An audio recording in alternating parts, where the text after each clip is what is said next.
আর কিছু বলবে না, যাও, যা বলার আমি ম্যানেজারকেই বলবো। রমিজ বলল, আপনার পায়ে পড়ি সাব, আল্লাহর দোহাই লাগে, কিছু কইেন না সাব, তাহলে আমারে জানে মাইরা দিব, বাঁচান আমারে সাহেব। আমি বললাম ওঠো। আমি রমিজকে উঠানোর সাথে সাথেই কেউ দরজায় নক করলো। মেজাজটা ঠিক 440 ভোল্ট হয়ে গেল। কোন শালার? আরে আপনি, আসুন আসুন। ইসি বলল, বিরক্ত হচ্ছেন মনে হয়। আমি বললাম কেন? ইসি বলল, না দেখে মনে হলো। আমি বললাম, সব সময় নিজের ভাবনাটাকে ঠিক ভাবাটাও কিন্তু ভুল মিস। ইসি বলল, ইশিতা জামান। আমি বললাম, ও আচ্ছা, নাইস নেম। ইসি বলল, আপনার সাথে গল্প করতে আসিনি। আমি বললাম, আমি কখন বলেছি এটা? ইসি বলল, ফাইলগুলো নিন। আমি বললাম, এইগুলো কি আমার কাছে জমা দেওয়ার জিনিস? ইসি বলল, সেটা আমি কখন বললাম? আমি বললাম, দেখো ইসি, দেখুন মিস ইশিতা, আপনি কিন্তু রীতিমতো তর্ক করছেন। ইসি বলল, আই এম সরি স্যার। আমি বললাম, ইটস ওকে। ইসি বলল, ফাইলগুলো আপনার ছিল, পরশু ভুলে আমার ফাইলের সাথে চলে যায়, তাই আমি কমপ্লিট করে রেখে দেই, কিন্তু এখন দেখছি উপকারের বিপরীত শাস্তি। কথাটা আসলেই অনেকটা সত্যি। আমি বললাম, oh, I am sorry and thank you so much.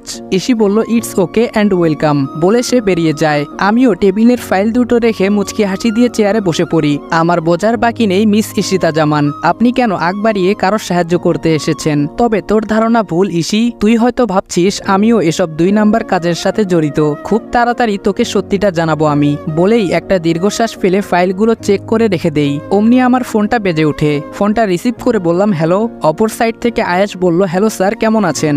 আমি বললাম, ভালো, তুমি? আয়াস বলল, জি ভালো।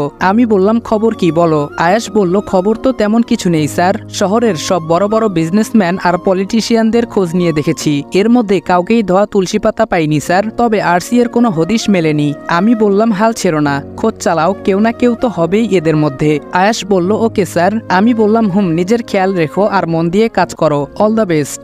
বলেই ফোনটা রেখে নিজেও কম্পিউটার অন করে কাজে লেগে পড়ি। আজ রাতে একবার সেই স্কুল ঘর এরিয়াতে যেতে হবে।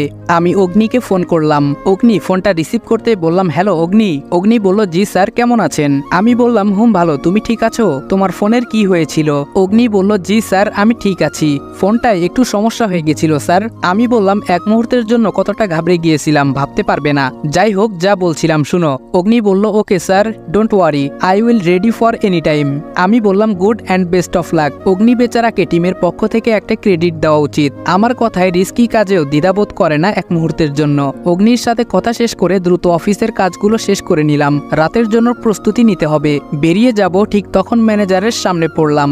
ম্যানেজার বলল, কোথায় যাচ্ছিস রাজ? বড় ভাই বলায় শালা মাথায় চড়ে বসেছে দেখছি। আমি বললাম, আসলে স্যার, আমার কাজ কমপ্লিট করে ফেলেছি, মাথাটা তখন থেকে ঝিমঝিম করছে, তাই আপনার রুমে যাচ্ছিলাম এটা বলতে যে আজ বাড়ি চলে যাই। ম্যানেজার বলল, ও আচ্ছা, ঠিক আছে, যা, রেস্ট নে, আজ তোর ছুটি। আমি বললাম, ধন্যবাদ স্যার, অসংখ্য ধন্যবাদ, বলেই চলে এলাম। ম্যানেজার নিজেও সামনের দিকে হাঁটা ধরল, আর আমি পেছনে ফিরে কিছুক্ষণ ওর যাওয়ার দিকে তাকিয়ে একটা ডেবিল হাসি দিলাম। বেচারা বুঝতে পারছে না কার উপর এত ভরসা করছে। বাসায় পৌঁছে নিত্য প্রয়োজনীয় কাজগুলো সেরে নিলাম, সাথে রাতের কাজের জন্য কিছু প্রস্তুতি। ওদের 4 জনকে জানিয়ে দিলাম সবকিছু, তবে আমার সাথে যাবে শুধু অগ্নি। দেখতে দেখতে সন্ধ্যা হয়ে গেল।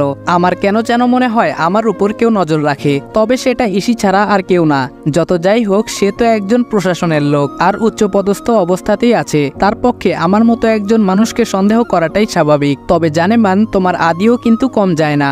যাই হোক, ওকে নিয়ে পরে ভাববো, এখন নিজের কাজে মন দেই। এখন রাত 12টা বাজার কিছু সময় বাকি। ফোন দিলাম অগ্নিকে। আমি বললাম, হ্যালো অগ্নি। অগ্নি বলল, হ্যালো স্যার। আমি বললাম, আর ইউ রেডি? অগ্নি বলল, yes sir, I am ready. আমি বললাম, ওকে, তাহলে তুমি বের হও, আমি আসছি।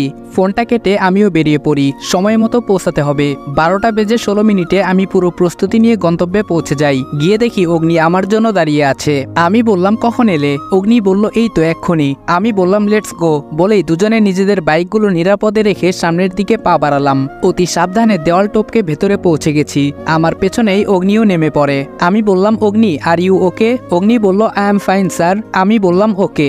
দুজনে চুপি চুপি পা ফেলে ভেতরে ঢুকে গেলাম এবং দুটো ক্যামেরা জায়গা মতো সেট করে দিয়েছি। কিন্তু দুর্ভাগ্য, আমাদের তৃতীয় ক্যামেরাটি নিয়ে এগিয়ে যাওয়ার আগেই আমাদের উপর কেউ আক্রমণ করে দেয়। ঘটনা এতটাই তড়িৎ গতিতে ঘটে, আমরা কিছু টের পাইনি, তবে নিজেদের সামলে নিয়ে লুকিয়ে পড়তে সামর্থ্য হই। তবে প্রতিপক্ষ নাছোড়বান্দা, তারা শুট করতেই থাকে।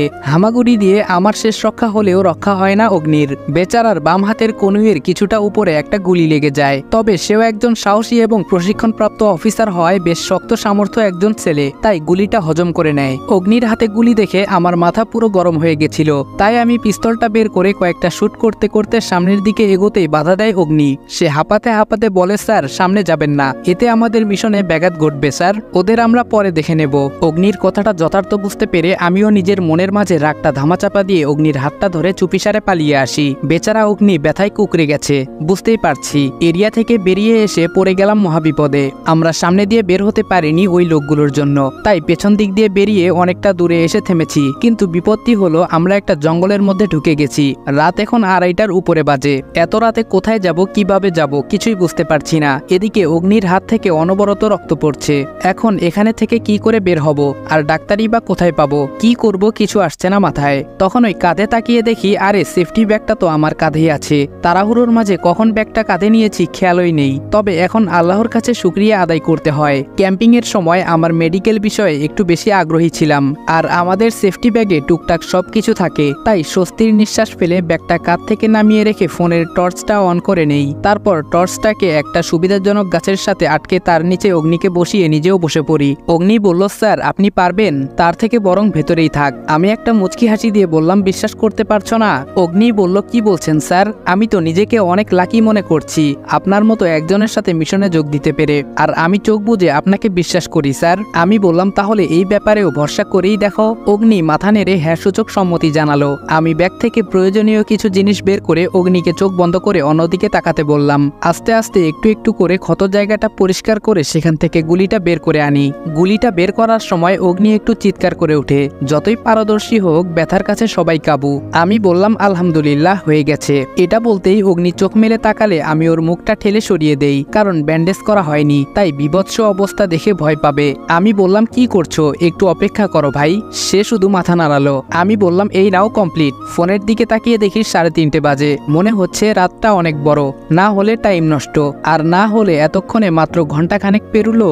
ফোনটা নিয়ে স্যারকে একটা কল দিতে যাব, ও মা, এখানে দেখি এক বিন্দু নেটও নেই। এখন এখান থেকে বের হব কি করে, এ তো গভীর জঙ্গল। উপায় না পেয়ে অগ্নিকে এখানে অপেক্ষা করতে বলে কিছু শুকনো পাতা আর লাকড়ি টুকিয়ে এনে আগুন জ্বেলে নেই। এতক্ষণ যদিও টেনশনে ভয়টা ছিল না, তবে এখন বন্য পশুর ভয়টা মনে জেগে বসেছে। আগুন জ্বেলে ভয়টা দূর করা দরকার, আর না হলে দেখা যাবে কোনো বাঘ বা অন্য জানোয়ার এসে আমাদের দুজনকে দিয়ে তার ডিনার আর ব্রেকফাস্টের মাঝামাঝি যা হয় তাই সেরে নেবে। আমরা দুজন এদিকে নিজেদের নিয়ে ব্যস্ত থাকলেও ওইদিকে ঘুম নেই 4টে মানুষের চোখে।